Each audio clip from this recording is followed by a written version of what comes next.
மீண்டும் மீண்டும் என்னை அழைத்து தன்னுடைய படங்களில் என்னை நடிக்க வைக்கும் இயக்குனர் மாரி செல்வராஜ் அப்படின்னு சொல்றதுக்கு வாய் வருது, ஆனால் மனசு அதுக்கு ஒத்துக்கல. என் தம்பி மாரி சொல்றத எனக்கு பிடிச்சிருக்கு. என் இளையவன் மாரி. கிட்டத்தட்ட 20 ஆண்டுகள் அந்த பயணம். எவ்வளவோ விஷயம்.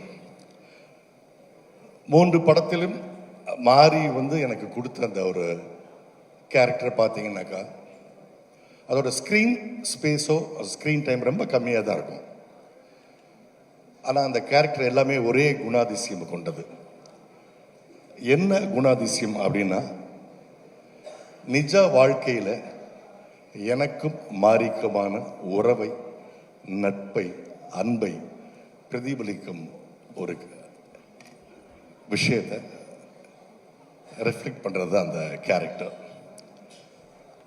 அந்த விஷயத்தில் அந்த விதத்தில் கர்ணனில் பண்ண அந்த கவுன்சிலர் ஆகட்டும், மாமன்னனில் பண்ண அந்த அரசியல்வாதி ஆகட்டும், இப்போ பண்ணியிருக்கிற அந்த காண்டிபன் எல்லாமே நெஞ்சுக்கு நெருக்கமானது.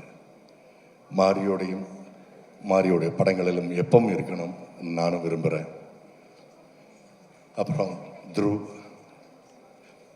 என்ன ஒரு கடும் உழைப்பு. கிட்டத்தட்ட 2 வருடங்களுக்கு மேலாக இந்த படத்துக்காக தன்னை அர்ப்பணித்து உங்களுடைய முழு உழைப்புக்கு சரியான வெற்றியும் சரியான இது இந்த இடம் கிடைக்கும். துருவ்,